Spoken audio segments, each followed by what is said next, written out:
Dracula times the time machine. What if Van Helsing tried to stop Dracula before he became a vampire? Prologue. The last night of humanity. The time traveler returned to the year 802,701, expecting silence. He had seen that distant age once before, a dying earth beneath a swollen red sun, where the gentle Eloi played among the ruins of civilization and the pale Morlocks hunted below. Terrible as that future had been, it had still belonged to the descendants of humanity. This future did not. The machine materialized on the slope where his laboratory had once stood. Its brass rails shimmered in the darkness. Frost covered its ivory controls, although the air was warm. The time traveler looked up. There was no sun. A black disk hung in the sky, surrounded by a ring of crimson light. Towers rose across the horizon, their narrow windows glowing red. Bridges connected them like the ribs of an immense skeleton. The Thames still flowed below, but its water resembled ink. Something moved through the grass. The traveler reached for the matches in his coat. Before he could strike one, a pale figure sprang from the darkness. It had the small body of an Eloi, but none of their innocence. Its eyes were crimson, its teeth sharp, and its hands ended in black claws. It hissed and leaped. The traveler struck the creature with the iron bar he carried beside the machine. It fell, rolled, and rose again. More figures emerged. Some were pale and delicate. Others were broad-shouldered Morlocks with white fur stained by blood. Both species wore iron collars engraved with the same symbol, a dragon enclosed within a circle. The traveler climbed into his machine. A voice rolled across the valley. "Do not leave." The creatures stopped. A man stood upon the highest tower. Distance should have concealed his face, yet the traveler saw it clearly. Aquiline features, burning eyes, and lips curved into the faintest smile. He wore black armor beneath a cloak wide enough to cover the stars. Count Dracula had survived for more than 800,000 years. The vampire raised one hand. The time machine's levers moved by themselves. The traveler fought them. He pulled the forward lever back, but an invisible force held it in place. The machine trembled as if time itself had become a cage. Dracula appeared beside him. No movement crossed the distance. One moment the Count stood upon the tower. The next, he rested a hand on the machine's brass frame. "You have carried this device through my kingdom before," Dracula said, "but you did not yet understand what you saw. This is not your kingdom. All time becomes mine eventually." The traveler struck him with the iron bar. Dracula caught it. The metal rusted in his hand, aging centuries in a heartbeat. It crumbled into dust. "You will return to the 19th century, the Count continued. "You will find Professor Abraham Van Helsing." The traveler stared at him. "Why?" "Because he believes he killed me." Dracula's smile widened. "I require him to try again."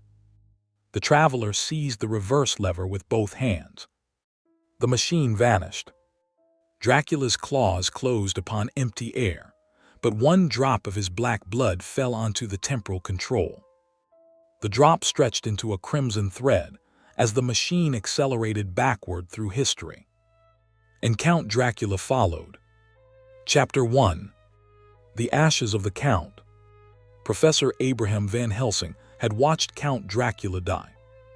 He had seen Jonathan Harker's knife cut through the vampire's throat and Quincy Morris's blade enter his heart. He had seen the Count's body collapse into dust before the sun disappeared behind the Carpathian Mountains. Yet 3 months later, Van Helsing still woke before dawn with the certainty that something was standing beside his bed. Each time he found the room empty. On the evening of February 14, 1898, he sat alone in Dr. John Seward's study at the asylum near Purfleet. Rain tapped against the windows. Medical records covered the desk, but Van Helsing was not reading them. Before him lay a small glass vial. Inside it rested a pinch of gray ash collected from the floor of Castle Dracula. Seward entered carrying 2 cups of coffee. "You are examining it again." Van Helsing did not look up. "It has gained weight." "Ash cannot gain weight. Yesterday it weighed 3.2 grams.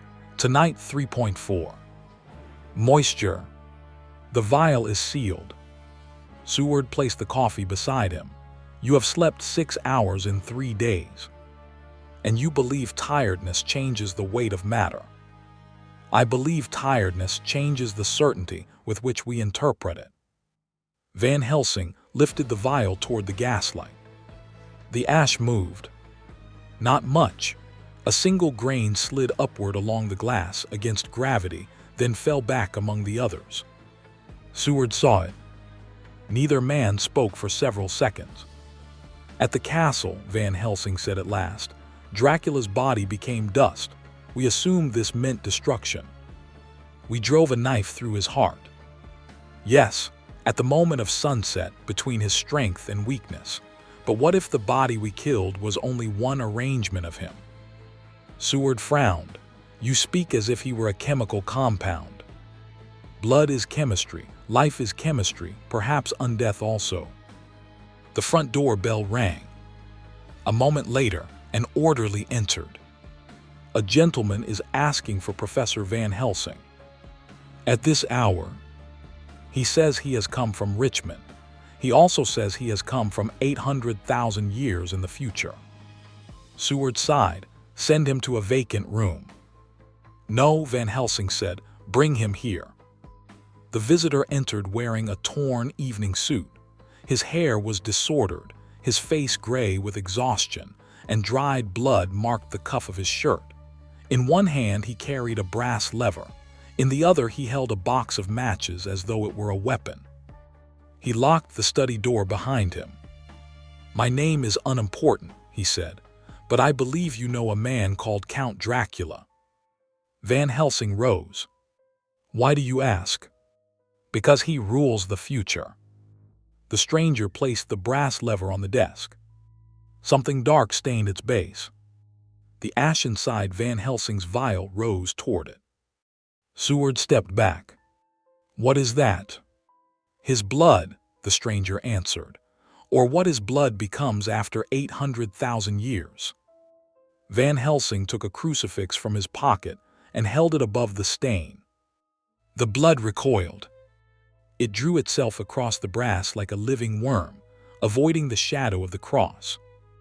"You have met him," Van Helsing said. "I met something that once was him." The stranger described the future, the black sun, the towers, the enslaved descendants of humanity. He described Dracula appearing beside the time machine and commanding him to find Van Helsing. Seward listened with the expression of a physician diagnosing madness, but his skepticism weakened when the stranger placed a miniature device on the desk. It consisted of a crystal sphere enclosed in brass rings. The inner sphere contained a tiny flower. The stranger turned a dial. The flower bloomed, withered, decayed, returned to a seed, and bloomed again. Seward sat down. Van Helsing leaned closer.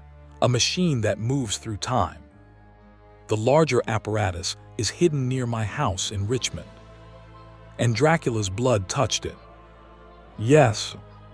"Then he may have created a connection." The traveler nodded. "I felt something following me."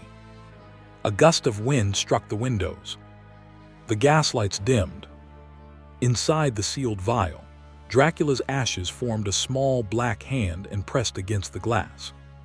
Seward nearly overturned his chair. Van Helsing wrapped the vial in a consecrated cloth. The hand collapsed. "If Dracula rules the future," Seward said, "then we did not kill him."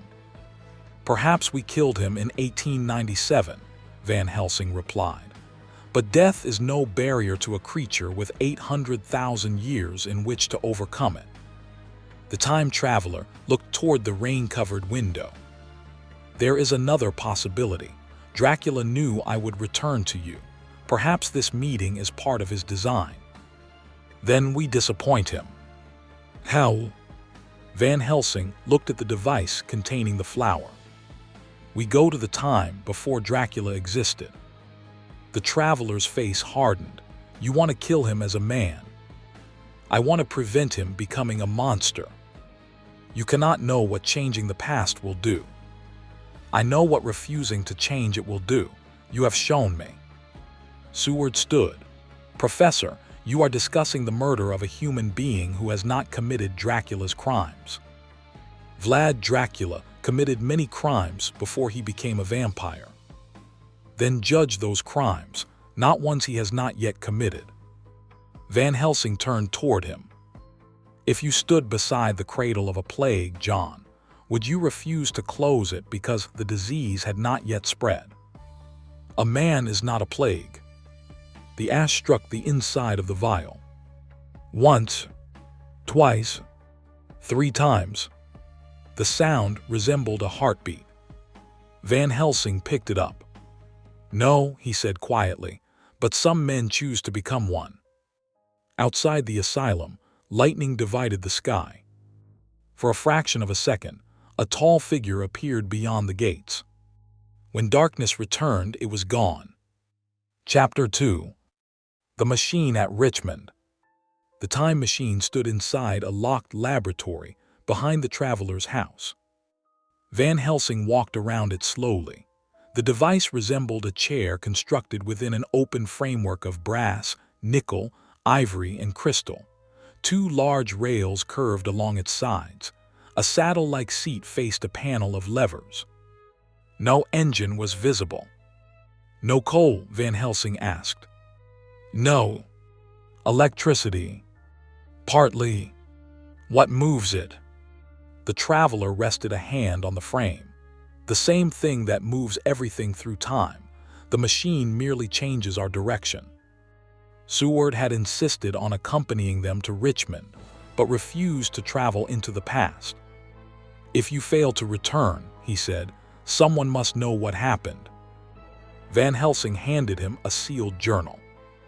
If we succeed, you may not remember any of this. Then why give me the journal? Because objects sometimes remember what men cannot. Mina Harker arrived shortly before midnight. She had received Van Helsing's telegram and traveled from Exeter without Jonathan, who was still recovering from injuries sustained in Transylvania. Her face became pale when she saw the stained temporal lever. I can feel him, she said. The room fell silent. Though Dracula's curse had been broken, Mina still carried faint traces of the psychic connection he had forced upon her. She approached the machine but did not touch it. He is far away, she continued, and very close. Where? Van Helsing asked. Everywhere the machine has been. The traveler examined the bloodstain. It had spread into the narrow grooves around the forward lever. He has attached himself to its path. Mina closed her eyes.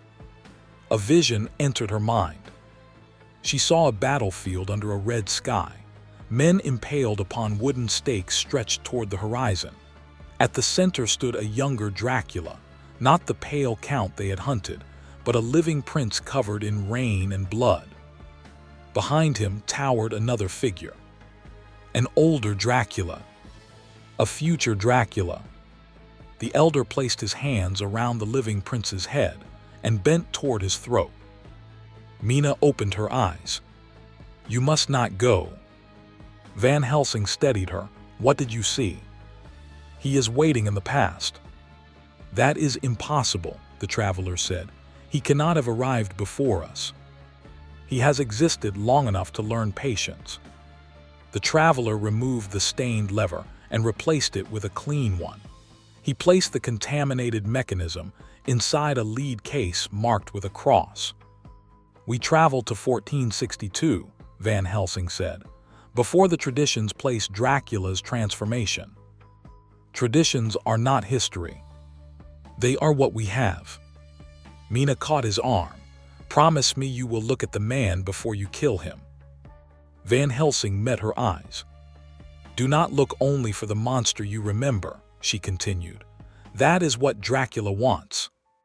He thought of Lucy Westenra lying in her tomb, beautiful and dead, her mouth wet with a child's blood. He thought of the marks on Mina's throat. He thought of Quincy dying beneath the Transylvanian sunset. I remember too much to mistake him, he said. That is not a promise. Van Helsing looked away. The traveler prepared the machine. It had room for only 2 passengers. He warned Van Helsing that the journey would expose them to rapid changes in temperature and light. They could carry only what they secured tightly to themselves. Van Helsing packed a revolver, a silver knife, a crucifix, consecrated wafers, medical instruments, quinine, a journal, and a sharpened wooden stake. The traveler regarded the collection. You mean to hunt a vampire who does not yet exist? I prefer to arrive prepared for disappointment. Seward opened the laboratory doors. Beyond them, rain poured over the dark garden. The machine's crystal rods began to glow. Mina stood before Van Helsing. If you meet the human Vlad, she said, ask him one question. What question? Ask what he fears losing. Van Helsing climbed into the machine. The traveler sat beside him and placed one hand on the reverse lever. Time is not a road, he said. It is an ocean. We do not know what lives beneath it. Van Helsing gripped the brass frame. Then let us not fall overboard. The traveler pulled the lever. The laboratory vanished. Day and night flickered around them with increasing speed. The walls rose and collapsed. The house dissolved. Trees grew from the floor, became towering trunks, and shrank backward into saplings. Snow flashed across the earth and disappeared. London contracted around them. Factories vanished. Railways became fields. Roads turned to mud. Church towers descended into unfinished foundations. The machine accelerated. Van Helsing saw generations pass as shadows. Armies moved like dark waves. Flames crossed distant cities. Rivers changed course. Then something appeared behind them. A black shape moving against the current of time. At first it resembled a bird, then a man, then a vast dragon formed from smoke. 2 red eyes opened within it. The traveler pushed the lever harder. He is following us. Van Helsing drew his crucifix. The shape extended a claw through the storm of centuries. Its fingers touched the machine. Every crystal turned red. The traveler shouted and pulled the stopping lever.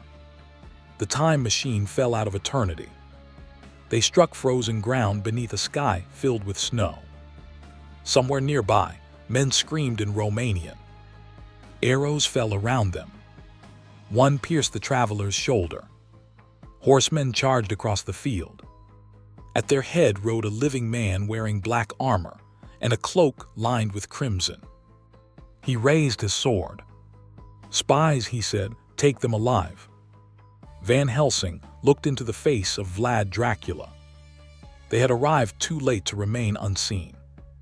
Chapter 3. The Son of the Dragon. Vlad's soldiers took the time machine apart without understanding it. They removed the control levers, detached the brass rails, and carried the machine into a fortified monastery overlooking the Arges Valley. The traveler and Van Helsing were bound and placed on separate horses. The year was 1462.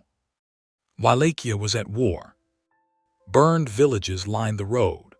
Refugees moved toward the mountains, carrying children and icons. Ottoman banners had been seen south of the Danube, and rumors claimed Sultan Mehmed was preparing an army large enough to bury the principality beneath its feet. Vlad rode at the head of his men. He was 31 years old, broad-shouldered and alive. His dark hair reached his collar. A scar crossed his left temple, and exhaustion shadowed his eyes. He did not resemble the undead Count perfectly. But when he turned, Van Helsing saw the same pride, the same anger, the same capacity to look at another human being as though measuring the usefulness of his death. At the monastery, they were taken to a stone chamber. Vlad entered alone. He placed the traveler's temporal lever on the table. "What weapon is this?" "It is not a weapon," said the traveler. "Everything is a weapon. It controls a machine. I saw your machine appear from empty air. We are travelers. From Hungary. Farther." Vlad looked at Van Helsing. "He watches me as if we have met." Van Helsing said nothing. Vlad drew a dagger and placed its point against his throat. "Where?" "In Transylvania." "When?" 435 years from now." Vlad's expression did not change. "Perhaps torture has become humorous in your century." The traveler leaned forward. "We can prove it." "How?" "Reassemble the machine." Vlad pressed the dagger hard enough to break Van Helsing's skin. A bead of blood appeared. Vlad froze. His pupils widened. For an instant, the room vanished from Van Helsing's sight. He felt a cold presence moving through his veins, awakening in response to the man before him. The trace of Dracula's ash he had carried in the vial had contaminated his glove. The future Count's blood had touched the machine. Some invisible remnant of both now clung to him. Vlad inhaled. "What is that?" he whispered. Van Helsing raised the crucifix. Vlad stepped back, not from fear but confusion. "You recognize it," Van Helsing said. "I recognize nothing. Not the cross, the blood." Vlad wiped the drop from Van Helsing's throat with one finger. The instant he touched it, his body stiffened. He saw Castle Dracula beneath a lightning-filled sky. He saw Lucy rise from her coffin. He saw Mina drinking blood from the Count's chest. He saw knives enter his future body. He saw himself turn to dust. Vlad tore his hand away. "What sorcery is this?" "Your future." Vlad struck Van Helsing across the face. "You came to curse me." "We came to prevent the curse." The prince walked toward the door, then stopped. "What do you believe I become?" Van Helsing looked directly at him. "Dracula. That is my name." "No, it is what your name will mean." The door opened. A woman entered before the guards could prevent her. She wore a dark blue gown beneath a fur-lined cloak. Her face showed intelligence sharpened by years of danger. "Vlad." The prince hid his blood-stained hand. "Elena, leave." She noticed the cut on Van Helsing's throat and the fear neither man had fully concealed. "These prisoners appeared from nowhere," she said. "The soldiers are calling it an omen." "Soldiers call every uncertainty an omen." "Then give them certainty." Vlad ordered the guards to take Van Helsing and the traveler below. As they were led away, Van Helsing looked back at Elena. Beside her stood a boy of perhaps 7 years, half hidden by her cloak. "Vlad's son." The prince rested one hand on the child's head. Mina's question returned to Van Helsing. "Ask what he fears losing." In the dungeon, the traveler leaned against the wall while Van Helsing removed the arrow from his shoulder. "You hesitated," the traveler said. "I was examining him." "You brought a stake, a gun, and a silver knife to examine him." Van Helsing cleaned the wound. "If I had killed him in that chamber, our work would be complete." "Then why didn't you?" Van Helsing tied the bandage more tightly than necessary. His son was present. Dracula had a family. Vlad did. The traveler studied him. "You expected a monster." "I found one." "No, you found a brutal prince at war. That is not the same thing." "Tell that to the men he has impaled." "I am not defending him. I am saying that history contains countless murderers, and only one became Count Dracula." A scraping sound came from the darkness. A rat emerged between the stones. Its eyes glowed red. Van Helsing stood. The animal opened its mouth. Dracula's voice came from inside it. "Professor." The rat's body swelled, bones cracked, black wings tore through its sides. A bat rose into the cell. Van Helsing held up the crucifix. The creature clung to the ceiling beyond its shadow. "You have come so far to save the future," Dracula said. "Yet you still do not understand why I sent for you. I will not serve your purpose. You already have." The bat turned toward the wall. Its shadow became a tall man wearing a cloak. "Before this night ends, you will give me life." The creature collapsed into dead flesh. Van Helsing stared at it. Above them, the monastery bell began to ring. Ottoman horns answered from the valley.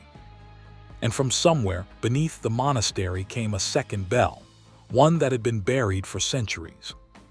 Chapter 4. The Chapel Below the Earth. The attack began before dawn. Ottoman raiders entered the lower valley, burning farms to draw Vlad's forces from the monastery. The prince recognized the trap and ordered his soldiers to remain behind the walls.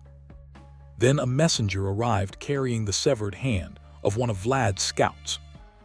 A ring belonging to Alina's brother was still on its finger. Vlad changed his orders. Half his cavalry rode into the darkness.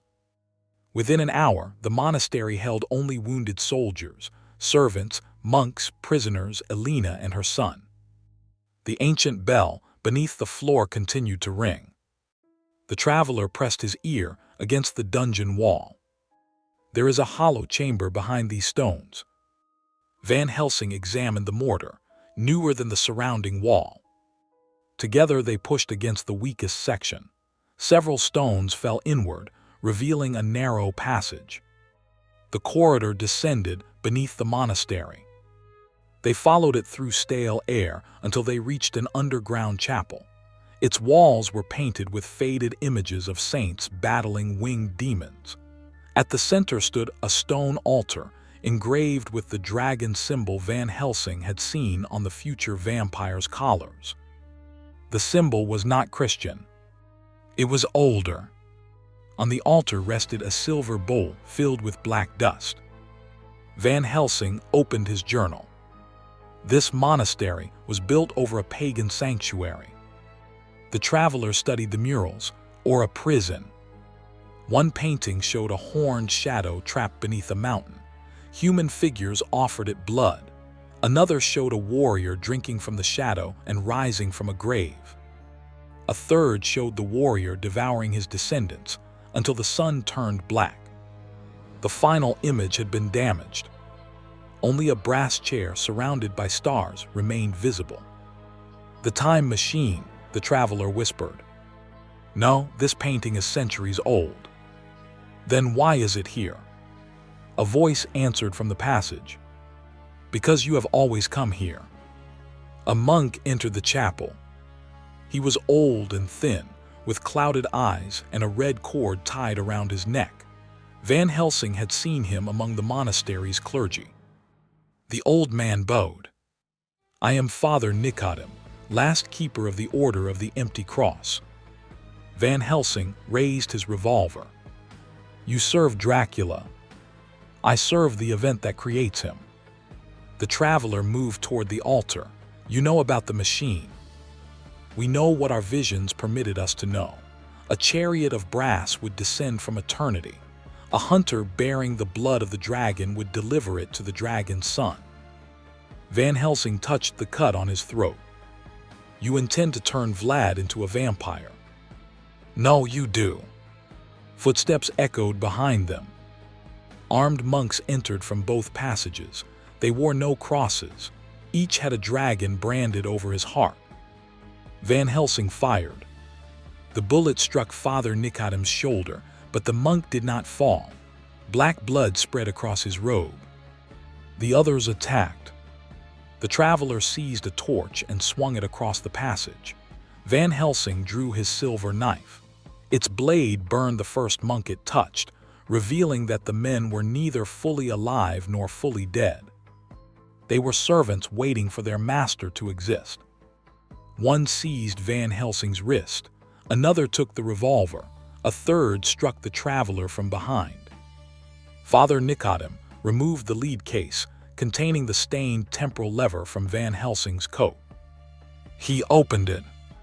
Dracula's blood crawled across the brass. "His blood is older than his body," Nicodem said. "It has traveled backward through the machine. The circle closes tonight."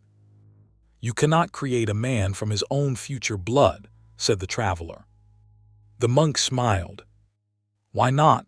You travel because the machine exists. The machine exists because you built it. Every man is created by a future he cannot yet see." "That is not the same." "Time disagrees." The monks dragged them into an adjoining chamber. The time machine stood there, partially reassembled. Its crystals glowed crimson. "How did you bring it below?" the traveler demanded. "The machine showed us." Father Nicodem placed the stained lever into its control panel. The laboratory around them appeared for a fraction of a second. Seward stood near the empty platform in 1898. Then the vision changed to the black towers of the distant future. Dracula waited there. "He cannot cross fully," Nicodem said, "not until his younger blood receives the elder." "You will bring future Dracula here," Van Helsing said. "We will unite beginning and end." A scream sounded above. Elena's voice. Vlad's son was dragged into the chapel by two monks. Elena fought behind them, striking one captor with a metal candle holder. Father Nicodem raised a knife. "The dragon's son must choose eternity freely. Fear will open the door." Van Helsing struggled against the men holding him. "Vlad will kill every one of you. That is why we took what he fears losing." The boy cried out. The monastery gates crashed open above. Vlad had returned. He entered the underground chapel with blood on his armor and 10 soldiers behind him. When he saw his family, he drew his sword. Father Nicodem placed the knife against the boy's throat. "Come no closer." Vlad stopped. The prince's gaze moved from his son to the time machine, then to Van Helsing. "You brought this into my home." "Yes," Van Helsing said, "but not knowingly. I should have killed you on the field. If you had, you would still be standing here. My blood is already inside the machine." Vlad looked at the glowing lever. The crystals brightened. The future opened behind the machine like a window. A black castle rose beneath the eclipsed sun. Count Dracula stepped through. He was taller than before, armored in the bones of forgotten kings. His hair had become white, but his face remained ageless. Crimson symbols moved beneath his skin. Every monk fell to his knees. The living Vlad stared at the creature. "What are you?" Future Dracula smiled. "I am what survives." Chapter 5. Dracula meets himself. The two Draculas stood 20 feet apart. One was a living prince surrounded by enemies. The other was the final predator at the end of history. Vlad raised his sword. "You wear my face. I perfected it. You are a demon.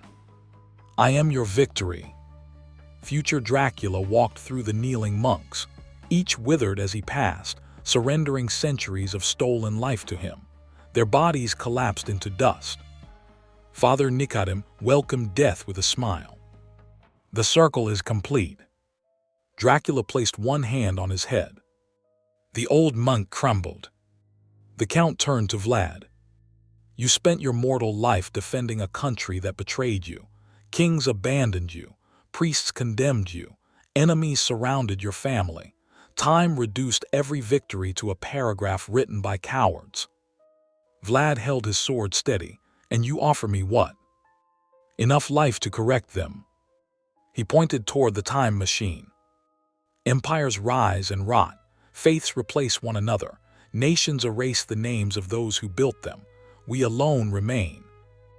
Vlad looked at the distant future visible through the crystals. Pale beings knelt before the black towers. Rivers of blood crossed the earth. A red ring surrounded the sun.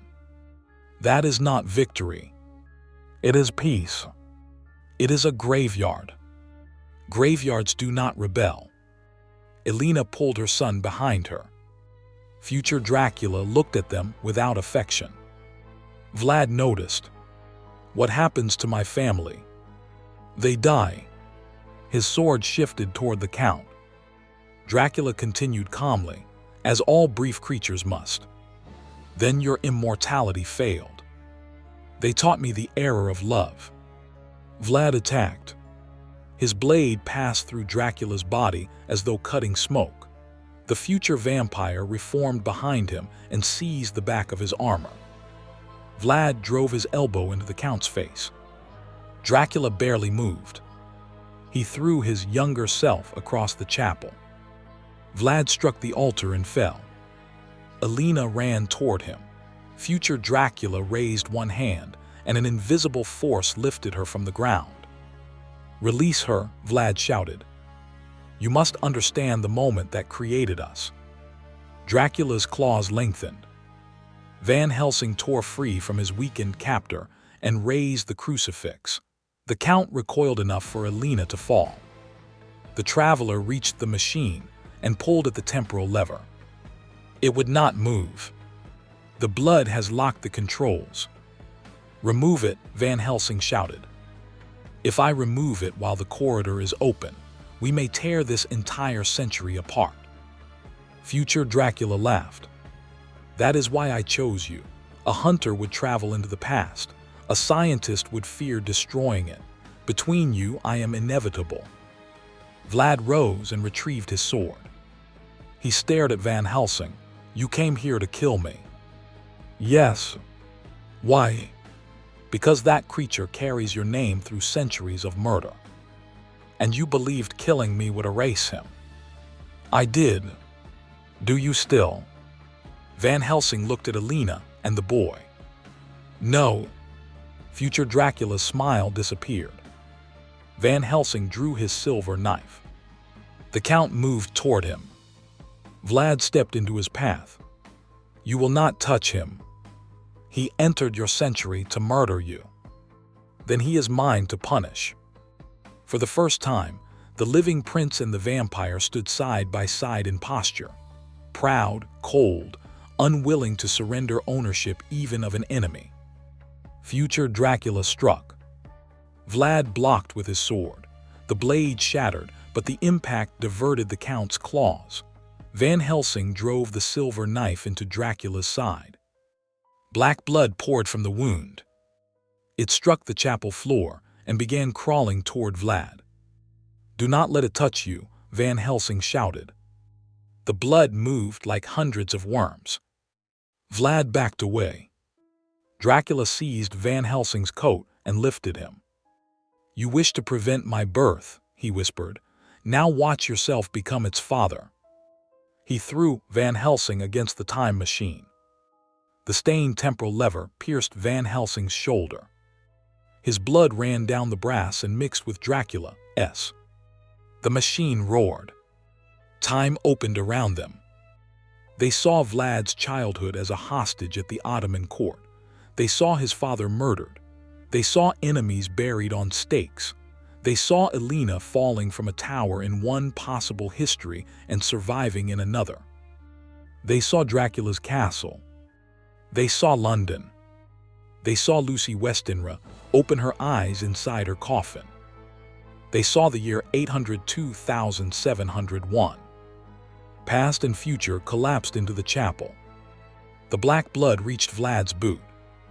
A single drop touched his skin. Vlad screamed. Every possible Dracula entered his mind at once. He saw himself die in battle. He saw himself imprisoned. He saw his family executed. He saw himself drink blood from a golden cup. He saw centuries of darkness, conquest, loneliness, and hunger. Above all, he felt the terror of death. Future Dracula held out his hand. You know now what time takes from us." Vlad stared at Alina. His son clung to her. Outside, Ottoman horns filled the valley. More soldiers were approaching. Without Vlad, the monastery would fall. His family would be captured. Dracula offered his bleeding wrist. "Drink, and no enemy will ever take them from you." Van Helsing pulled himself from the lever. "Vlad, listen to me." The prince looked at him. "Immortality will not save them," Van Helsing said. "It will only ensure that you remember losing them forever." The count's voice entered every corner of the chapel. "He lies. He saw the future and came to murder you. Why trust a man who judged you for crimes not yet committed?" Vlad looked between them. The future vampire offering eternal life. The future hunter who had come to kill him. Both wanted to control his choice. Vlad took Alina's hand. "What do you want?" she asked him. He looked at their son. "I want them to live." "That is not what I asked." Outside, men hammered against the monastery gates. Alina placed her palm against his face. "What do you want to become?" Future Dracula's wrist continued to bleed. Vlad reached toward it. Van Helsing raised his revolver. The traveler shouted, "If you kill him now, you complete the vision." Vlad's fingers closed around Dracula's arm. Then he pulled the count forward and drove the broken half of his sword through the vampire's throat. "I become nothing that kneels to itself." The chapel erupted into chaos. Chapter 6. The War Across Time.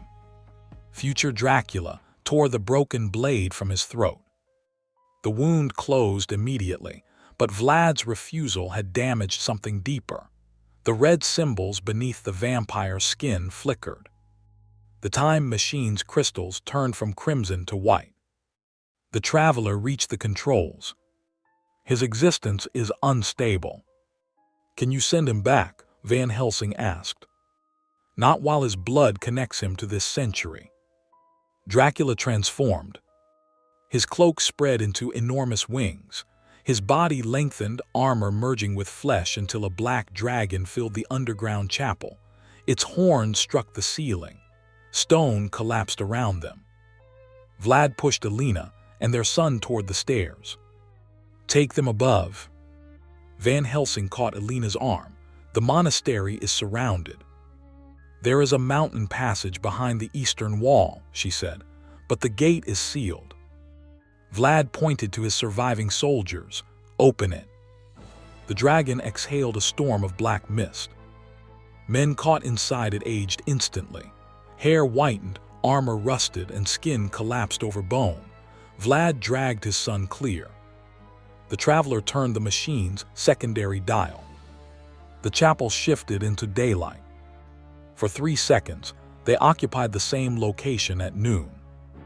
Sunlight poured through walls that had not yet been built. The dragon screamed. Its wings burned. Then the chapel returned to night. Again, Van Helsing shouted. "I cannot hold a local shift. The machine was not designed for this." "Design it now." The traveler adjusted the crystal rods, while Van Helsing scattered consecrated wafers in a circle around the machine. Future Dracula landed beyond the barrier. He had resumed human form, but smoke rose from his face. Vlad approached with a fallen soldier's sword. "Can he be killed?" Van Helsing answered, "Yes." "How?" "We cut off his head, pierce his heart, expose him to the sun and pray. Your century has made killing unnecessarily complicated." Dracula struck the consecrated circle. The wafers blackened, but the boundary held.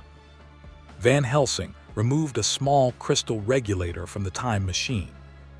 "What happens if this enters his body?"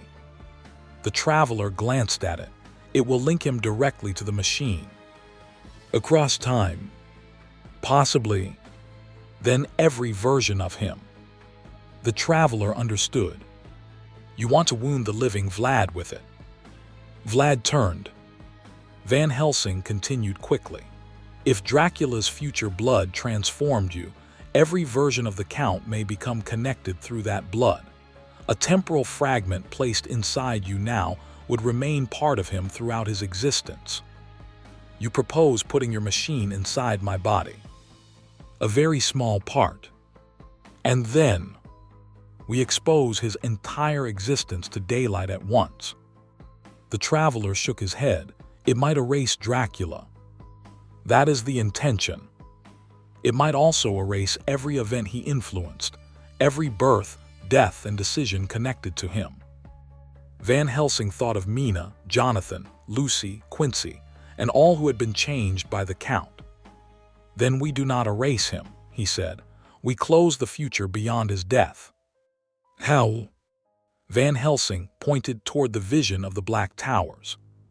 That creature comes from a time after we destroyed Dracula in 1897.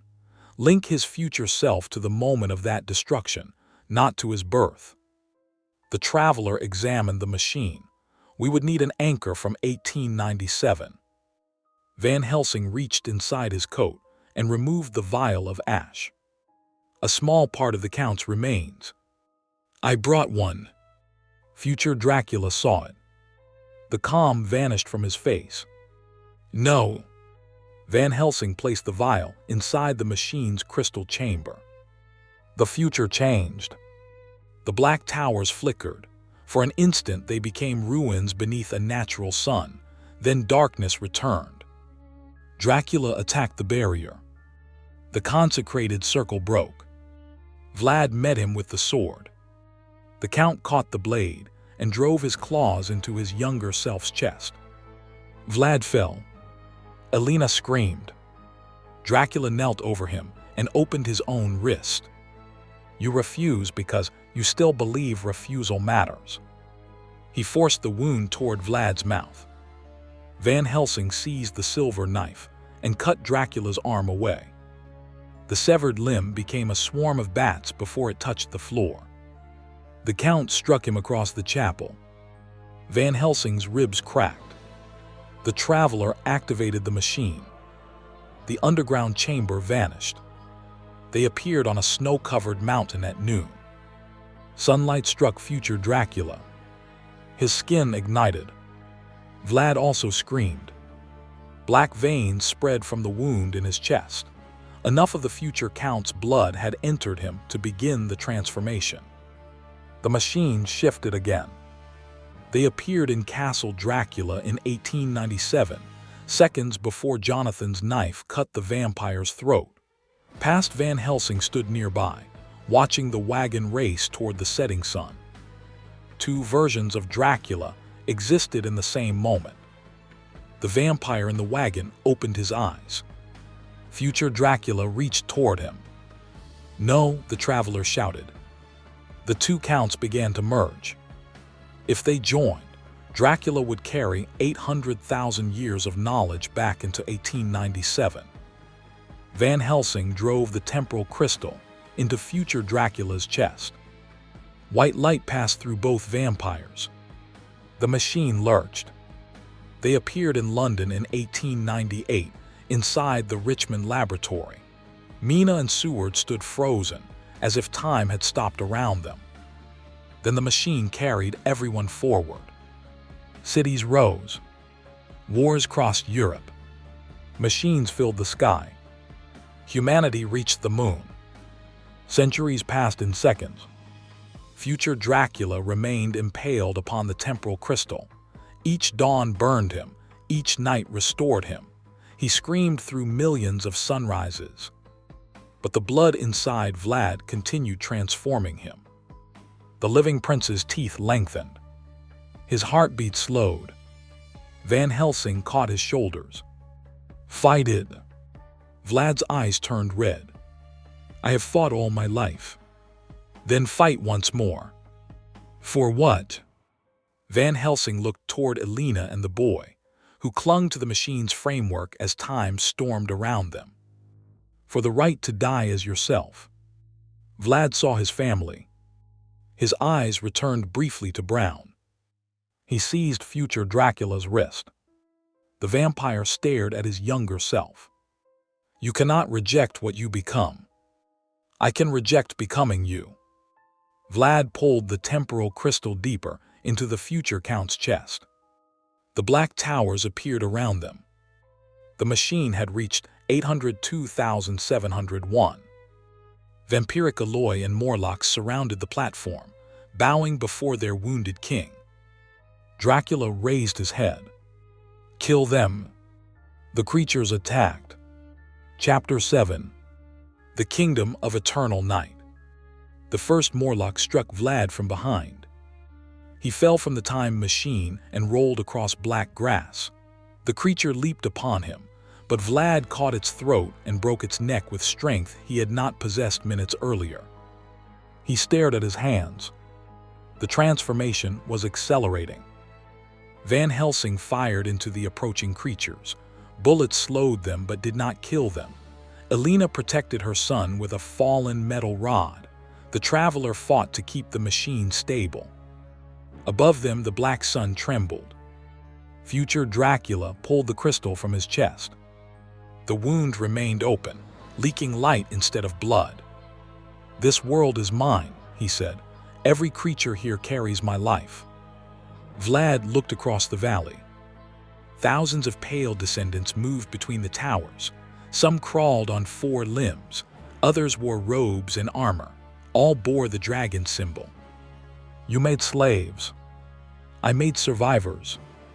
You made hunger. Dracula descended from the machine. The creatures parted before him. Look at the sun, he told Vlad. The star itself is dying and still I remain. That is what I offer you. Vlad turned toward Van Helsing. Is this future certain? No future is certain while choice remains. The traveler shouted from the controls. That is philosophy, not physics. Tonight we require both. The vampire army closed around them. Van Helsing removed the vial of ash from the crystal chamber and held it toward future Dracula. The particles inside formed a miniature image of the Count. This is what remained of you in 1897, he said. This future is not the survival of Dracula. It is the survival of his remains. The traveler understood. Someone resurrected him. Or he resurrected himself slowly through every creature infected by his blood. Future Dracula smiled. Blood remembers. That is how we stop you, Van Helsing said. He threw the vial to Vlad. The living prince caught it. His end is in your hand. The ash remembers his death. His blood remembers his beginning. What must I do? Choose which memory rules. Dracula laughed. He speaks in riddles because he does not know. Vlad opened the vial. The ash rose toward him. Future Dracula's blood moved beneath his skin, drawn to the remains of its later self. Van Helsing took the temporal lever. If the ash enters Vlad's transforming blood, it may carry the memory of your death into every vampire descended from you. Or, the traveler warned, it may allow Dracula to resurrect immediately inside him. Vlad looked at his family. Elena shook her head. You do not have to do this. If I do nothing, he exists. And if you take it, I may become him. She stepped closer despite the creatures surrounding them. You asked what you should become. Vlad's face tightened with pain. I remember. Then choose again. Future Dracula moved toward them. You believe love will save you, he asked. Love creates fear, fear creates cruelty, cruelty creates me. Elena stood beside Vlad. No, you were created when he decided fear was more important than love. Vlad looked down at the ash. Then he poured it into the wound in his chest. His body arched. The future shook. Every vampire in the valley screamed. Cracks of golden light opened in the black sun. The red ring surrounding it broke apart. Future Dracula staggered. His skin began turning to ash. No! Vlad's face changed between living prince, young vampire, ancient count, and bare skull. He experienced Dracula's entire existence, every victim, every grave, every century of loneliness. Van Helsing placed the temporal lever in his hands. Now decide where the memory ends. Vlad looked at the machine. 1897. The traveler shook his head. We cannot simply command time. Vlad pushed the lever into the open wound in future Dracula's chest. Then persuaded. The time machine responded. A tunnel opened from 802,701 to the sunset at Castle Dracula. The future count saw Jonathan Harker's knife approaching his throat. He saw Quincy's blade entering his heart. He saw his body collapsing into dust. That moment had always been part of him. Now it became the final moment of every fragment of his blood. The vampire descendants in the valley fell. Some became ash. Others remained alive, their fangs disappearing as hearts began to beat inside their chests for the first time. Future Dracula reached for Vlad. If I end, you end. Vlad caught his hand. Yes. The black sun broke. Natural daylight poured across the valley. Future Dracula burned from within. His armor collapsed. His ageless face withered through thousands of years. Beneath the monster appeared the exhausted Count Van Helsing had hunted in 1897. Beneath the Count appeared Vlad. The older version looked at the younger. For one instant, there was no hatred between them. Only recognition. You will lose everything, future Dracula whispered. Vlad glanced at Alina. Everything is always lost. His grip tightened. That does not make it worthless. The sunlight consumed Dracula. The last vampire became ash. The wind carried it across the future. Vlad fell. Alina caught him. The red veins beneath his skin faded, but did not disappear completely. His heart beat once every 10 seconds. Van Helsing examined him. The transformation has stopped. Can you reverse it? Alina asked. I do not know. Vlad opened his eyes. They were human. Mostly. The traveler looked across the altered valley. The black towers had vanished. Green hills covered the land. Human figures emerged from white buildings beneath the clear sky. The future had changed.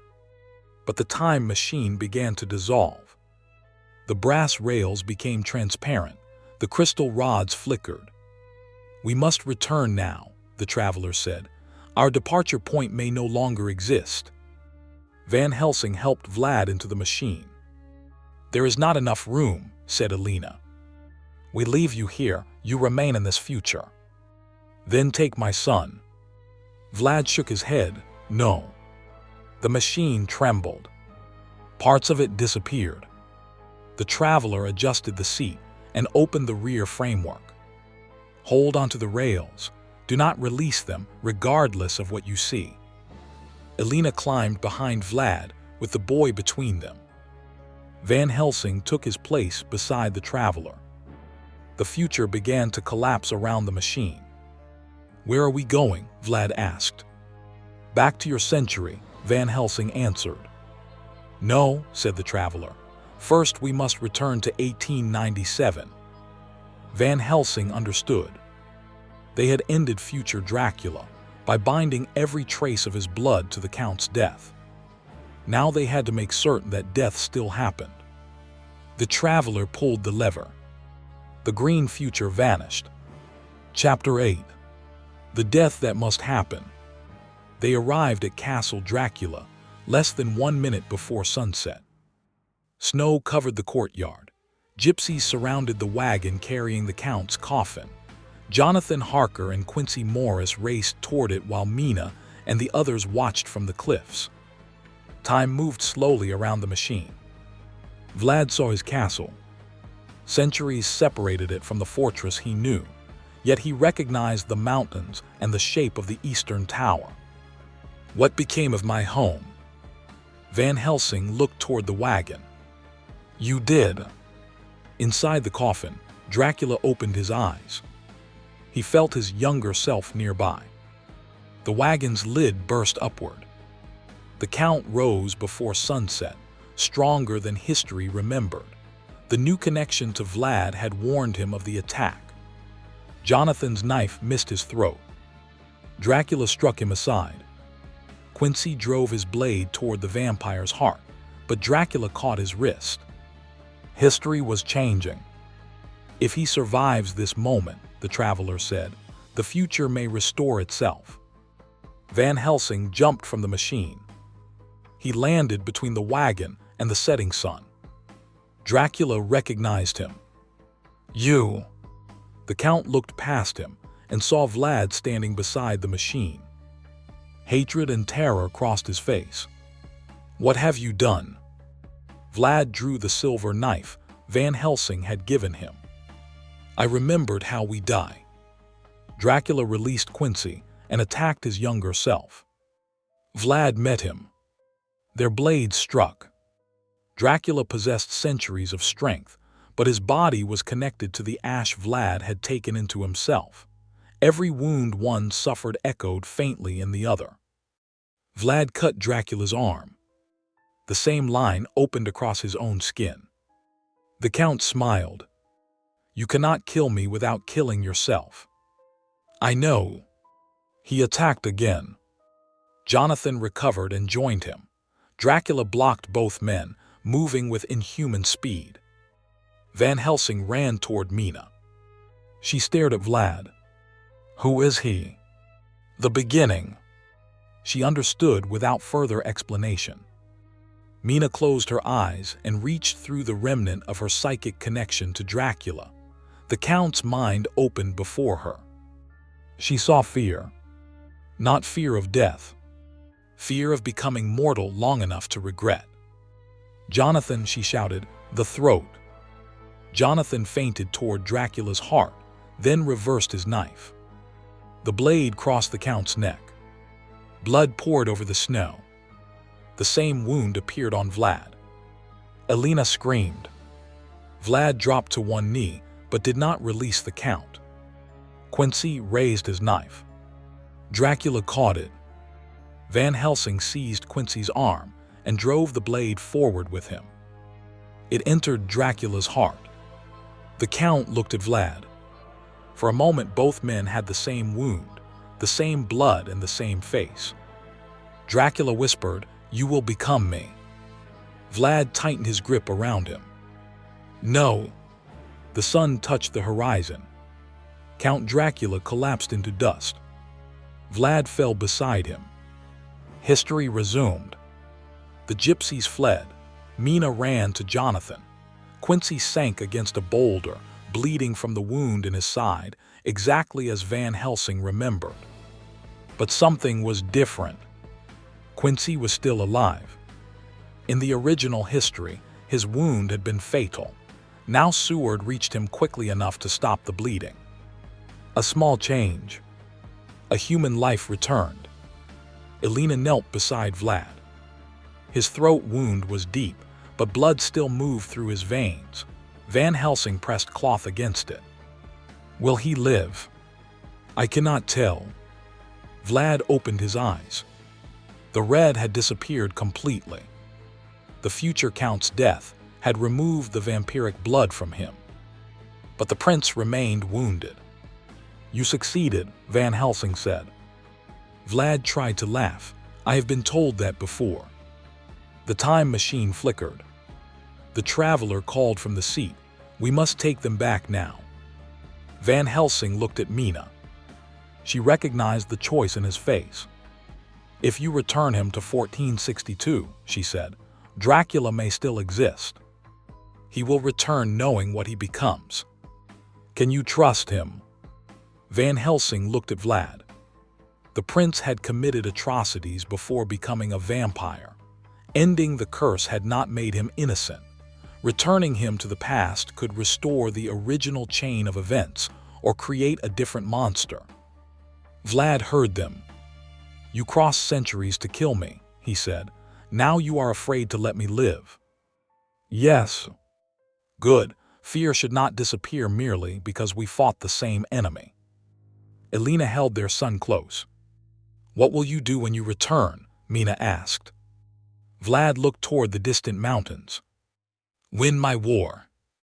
And afterward? Kings do not speak of afterward. Men do. He met her eyes. The words struck more deeply than any weapon. Van Helsing remembered Mina's question. Ask what he fears losing. He realized the answer had never been merely family or country. Vlad feared losing control over his enemies, his legacy, his death, and the way history would remember him. Dracula had been that fear made eternal. Van Helsing removed the temporal crystal from his coat. Take this. Vlad accepted it. If the future begins to repeat, Van Helsing said, break it. What will happen? It will call the machine. And you? If I am alive, I will come. Vlad closed his hand around the crystal. The traveler activated the controls. Vlad, Elena, and their son climbed aboard. The machine vanished into the past. Van Helsing remained in 1897. He watched the place where it had stood. Mina approached. Why didn't you return with them? Because Dracula's ashes remain here. A small movement crossed the snow. The Count's dust was gathering. Van Helsing removed the consecrated cloth from his pocket and spread it over the remains. The ash stopped. We changed his beginning, he said. We preserved his end. Now we must ensure he has no second beginning. Mina looked toward the sunrise approaching behind the mountains. How? Van Helsing gathered the ash. We take him somewhere no night can reach. Chapter 9. The Second Journey. The traveler returned to 1898 6 hours after leaving 1462. For him, the journey had taken only minutes. Van Helsing met him at the Richmond laboratory. Seward, Mina, Jonathan, and Quincy were waiting. Quincy walked with a cane but remained very much alive. The traveler climbed from the machine alone. What happened to Vlad? I returned them to the monastery shortly before the attack. And he remembered. That is not an answer. It is the only one history has given us. The traveler unfolded a page taken from a Romanian chronicle. Its writing changed as they watched. In one version, Vlad's forces repelled the Ottoman attack through a campaign of terror. In another, he abandoned the monastery and led the enemy into an empty valley. In a third, he disappeared with his family and was never seen again. The words continued shifting. History has not settled, the traveler said. Van Helsing placed the vial of Dracula's ash inside a metal case. Then we finish our work before it does. They carried the case to the time machine. The traveler examined it. You said somewhere no night can reach. The end of the sun. Night reaches everywhere eventually. Then beyond the end of Earth. The traveler hesitated. I once traveled 30 million years into the future. The planet was nearly motionless. The sun filled half the sky. Nothing lived except black shapes beside a red sea. Farther, the machine may not survive. Neither must the ash. Mina placed a hand on the brass frame. I can still feel him inside it. The case struck once from within. Then again. Jonathan raised a hammer, but Van Helsing stopped him. If we destroy the container here, the ash escapes into our time. The traveler secured it beneath the machine. You will not accompany me, he said. I began this. You nearly created Dracula by trying to prevent him. A strong argument against leaving you unsupervised. Despite himself, the traveler smiled. They climbed aboard. Before departure, Van Helsing addressed the others. If we do not return, burn the laboratory. Break every component you find. No one must rebuild the machine from these plans." Seward nodded. Mina looked at Van Helsing. What if Dracula planned this too? He believed all roads led to him. We shall take one beyond him. The machine accelerated forward. The laboratory vanished. Van Helsing watched history rush past. The 20th century unfolded in flashes. War, fire, machines crossing the sky, cities rising from ruins. He looked for signs of Dracula's kingdom. None appeared. Humanity continued. The 21st century came and went. Towers covered the continents. Lights shone on the moon. Ships left Earth. Centuries blurred. The traveler slowed near the year 802,701. The black towers were gone. A city of glass and white stone stood beneath a golden sun. Human beings moved through gardens where the vampire descendants had once hunted. A group saw the machine and waved. Van Helsing allowed himself one breath of relief. They continued. Millions of years passed. The continents changed shape. The moon moved farther away. New species appeared and vanished. Human structures became impossible to recognize. The case beneath the machine began to shake. The ash sensed approaching darkness. 10 million years. 20 million. The sun reddened. The Earth's rotation slowed. Days lasted weeks, then months. Oceans withdrew beneath an enormous dying sun. The machine stopped on a silent beach. A red ocean moved without waves. Vast black creatures crawled near the horizon. The sun occupied a quarter of the sky. Van Helsing lifted the metal case. We leave it here. The sun still sets once every several years. Then farther. They continued until the Earth became tidally locked. One side faced the sun eternally, the other remained in permanent darkness. The traveler positioned the machine on the sunward side. The temperature would have killed ordinary men instantly, but they remained protected inside the temporal field. Van Helsing opened the case. Dracula's ash rose. It formed a face. "You cannot exile me from time," it whispered. "I am inside you."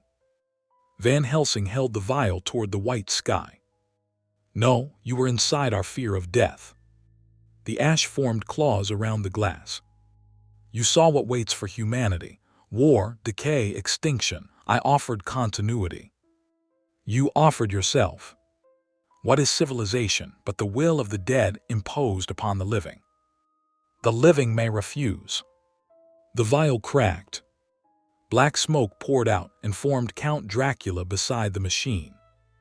He was weak, translucent, and incomplete, but his eyes remained proud. The traveler reached for the lever. Van Helsing stopped him. "If we flee, part of him may follow again." Dracula extended one hand. The sun burned through it. "I can return you to any moment," he told Van Helsing. "Your childhood, your mother's arms, the lives of every patient you failed to save." Van Helsing saw them. Faces filled the red horizon. Men and women whose deaths he had witnessed, friends buried across Europe, Lucy smiling before illness and blood transformed her. Quincy stood among them. "You can undo every grave," Dracula whispered. Van Helsing looked at the time machine. For the first time, he understood the deepest temptation it offered. Not knowledge, not power. Revision. The belief that grief could be corrected rather than endured. He removed the temporal crystal, connecting the machine to the ash. "Time is not medicine," he said. He threw the crystal toward the sun. Dracula leaped after it. The temporal connection pulled his ashes from every century. Black streams appeared across the sky, converging upon his body. Fragments from Transylvania, blood from forgotten victims, traces carried through generations. The vampire became whole for one final instant. He turned toward Van Helsing. There was no anger in his face now. Only terror. "Do not leave me here." Van Helsing thought of the living Vlad asking to protect his family. He thought of the future Count dismissing love as weakness. The monster had spent centuries fleeing the fear that had created him. "You wanted eternity," Van Helsing said. The temporal crystal struck the surface of the sun. Time folded around Dracula. The vampire was drawn into the permanent daylight. He did not burn quickly. Every stolen year had to end separately. His body aged through centuries, decayed, reformed, and burned again. At last, the screaming stopped. Nothing remained. The time machine began collapsing. "Without the crystal, we cannot control our return," the traveler shouted. "Can we reach 1898? We may reach in a year or none." The sun filled the sky. The traveler pulled the reverse lever. The machine fell backward. Millions of years reversed around them. Oceans returned. Continents moved. Civilizations rose backward from dust. But the machine accelerated beyond control. They passed 1898. "Stop it," Van Helsing shouted. "The lever is locked." They passed 1462. The monastery appeared for a fraction of a second. Vlad stood in its courtyard, older than when they had left him. He held the temporal crystal Van Helsing had given him. He saw the machine passing. And he broke the crystal. A white path opened through time. The machine caught it. The traveler seized the lever and pulled. They stopped. Chapter 10. The history Vlad chose. The time machine stood in the monastery courtyard in the year 1476. Snow covered the mountains. Vlad waited before them. 14 years had passed since their first arrival. His hair was threaded with gray and scars marked his face. He wore no crown. A plain sword hung at his side. Elena stood near the chapel entrance. Their son, now a young man, watched from the wall. Van Helsing stepped from the machine. "You called us." "I was told to break the crystal if the future began to repeat." "What happened?" Vlad led them into the chapel beneath the monastery. The dragon altar had been destroyed. In its place stood a stone tomb engraved with the symbol of a broken circle. Inside lay Father Nicodem's blackened bones. "For 14 years, Vlad said, men have come seeking the blood they believe I carry. Some served the old order. Others claimed to dream of a count who would rise from my grave." "You never completed the transformation," Van Helsing said. "No, but history remembers possibilities." The traveler examined the tomb. "Time is trying to repair the paradox." Vlad nodded toward the wall. A new mural had appeared. It showed a mounted warrior dying in battle. His body was buried, but a shadow rose from the grave. The shadow traveled west through centuries until it reached London. "Even without the blood," Vlad said, "the legend creates Dracula." Van Helsing understood. They had prevented the supernatural transformation, but not the story. Vlad's cruelty, name, and mysterious death would still generate rumors. Given enough time, someone might use those rumors to resurrect the vampire in another form. "You cannot kill an idea with a knife," the traveler said. "Then what do we do?" Vlad asked. "Change what the name means." Vlad laughed bitterly. "History has already named me Teeps, the Impaler." "You earned it," Van Helsing replied. "I did what war required. You did what fear permitted." Vlad's hand moved toward his sword. Elena entered. "He is right." Vlad looked at her. She continued, "You prevented the future monster, but you still build his legend every time you answer terror with greater terror. My enemies do not fear mercy. Neither do your people." Silence filled the chapel. Vlad turned to Van Helsing. "You expect me to become a saint?" "No, Only a man whose history does not require a vampire to explain it. Ottoman forces were approaching again. Vlad had returned to power, but his nobles were divided. In the original history, he would soon die in battle, his head carried to the Sultan as proof. The Order of the Empty Cross intended to steal his body. "They need your death," Van Helsing said. "A missing grave allows a legend to grow." "Then I shall not die." "You cannot prevent death forever." Vlad looked toward the time machine. "You possess a solution." "No. You crossed the end of the world and found that eternity is only another word for imprisonment." Vlad studied him. "What do you propose?" "A witnessed death, a known grave, no missing body, no secret blood. Allow my enemies to kill me. Choose how the man ends before the monster can begin." The prince walked outside. Snow fell across the courtyard. Soldiers prepared horses. His son waited among them. "If I vanish," Vlad said, "my followers will claim I survived. If my head is taken, stories will say the body walked without it. If I am buried secretly, they will search for me." Elena joined him. "Then do not vanish." History changed over the following 3 days. Vlad did not ride into the final ambush recorded in the original chronicles. Instead, he called his nobles, soldiers, priests, and foreign envoys to the monastery. Before them, he abdicated in favor of his son. He confessed, not to every crime, but to enough that the assembled witnesses understood. He did not seek a legend of purity. He ordered the fields of stakes outside the capital dismantled. He named the dead men whose families still lived. Then he entered the chapel. His wounds, age, and years of war had already weakened him. Van Helsing examined his heart and found an illness worsened by the interrupted transformation. Vlad had months, perhaps weeks. "I expected you to kill me when we first met," Vlad said. "So did I. Would you have done it?" "Yes." "And now?" "No." "Why?" "Because killing a man to prevent a monster is how we taught you to become one." Vlad considered this. "You are an irritating man, Professor. I am told it is among my greatest strengths." During Vlad's final night, Elena and their son remained beside him. The traveler repaired the machine in the courtyard. Van Helsing sat near the bed. "Will Dracula exist in your century?" Vlad asked. "I do not know." "You remember him?" "Yes." "Then some part of the old history remains. Memory may survive changes that reality does not."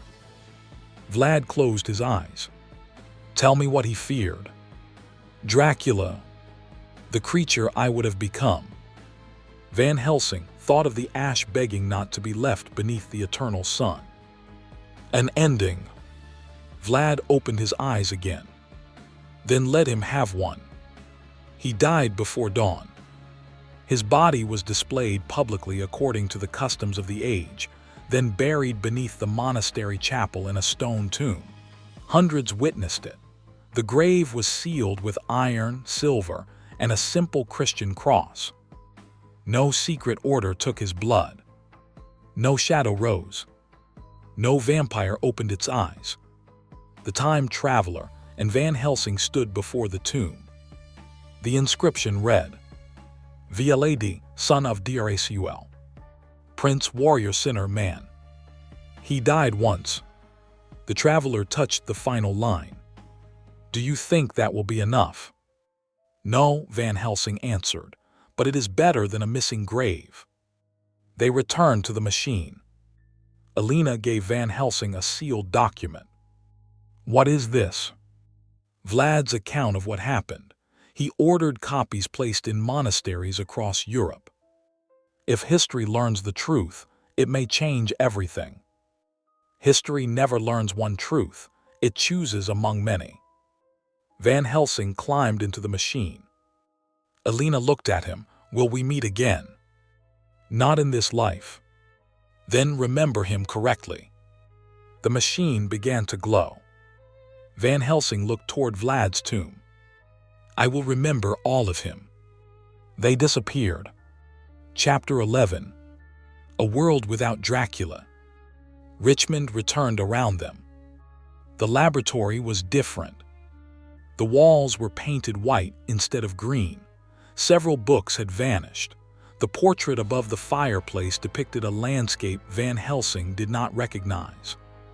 Seward, Mina, Jonathan, and Quincy waited near the platform. All four stared in astonishment. Mina spoke first. "Professor." Van Helsing stepped from the machine. "You know me." "Of course."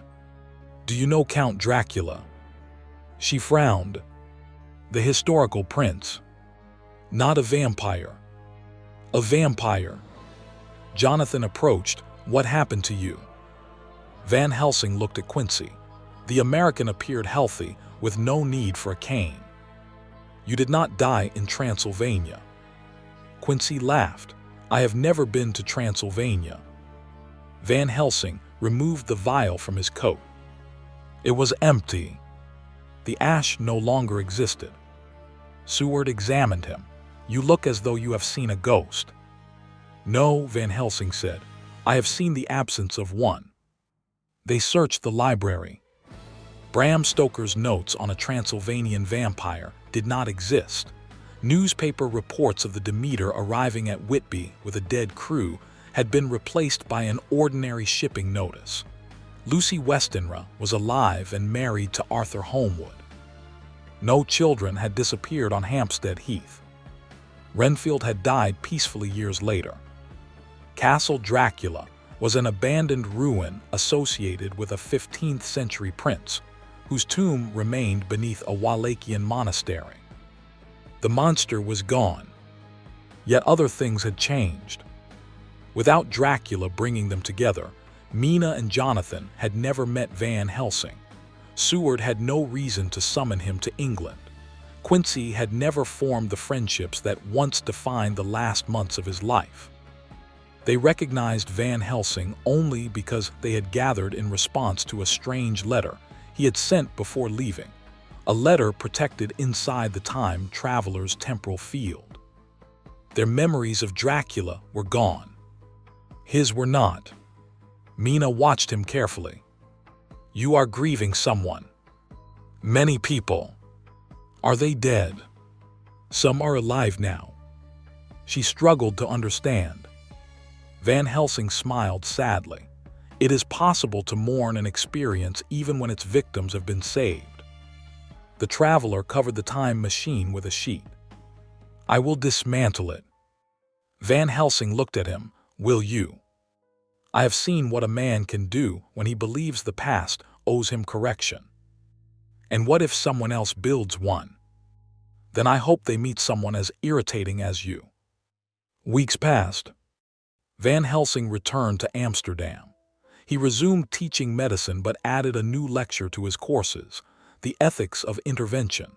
He never mentioned vampires or temporal machines. Instead, he asked his students whether preventing harm justified judging a person for actions not yet committed. Their answers changed each year. A package arrived from Romania in the spring of 1899. Inside was a copy of Vlad's final account. The parchment should not have survived unchanged for 4 centuries, yet the ink remained dark. The account described 2 men arriving in a brass machine, a shadow from the end of time, and the choice that prevented the son of the dragon from becoming the father of vampires. At the bottom, Vlad had written a message addressed directly to Van Helsing. "You came to my century believing history was a beast that could be killed before it grew teeth. You learned it was a mirror. I do not ask you to forgive the man I was. I ask only that you do not invent the monster I refuse to become." Van Helsing placed the document inside a locked cabinet. That night he dreamed of Castle Dracula. The Count stood at the highest window, wearing black and red. His face was proud, pale, and sorrowful. "You remember me," the vampire said. "Yes." then I still exist. In memory, is that not another form of immortality? Perhaps. Dracula smiled. Will you tell them about me? Van Helsing considered the question. No. The castle disappeared. In its place stood a monastery beneath the morning sun. Vlad's tomb rested inside its chapel. Elena placed flowers upon it while their son watched from the doorway. The dead remained dead. The living continued. Van Helsing woke before dawn. For the first time in years, he did not feel anyone standing beside his bed. Epilogue: the traveler's final destination. Many years later, the time traveler rebuilt his machine. He told no one. He had dismantled the original as promised, but knowledge could not be dismantled so easily. Every gear remained inside his memory. Every equation returned when he closed his eyes.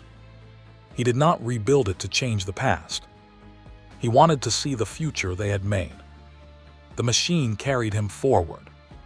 Centuries passed. Human beings survived their wars, though not without scars. They crossed the oceans of space. They changed their bodies, languages, and societies.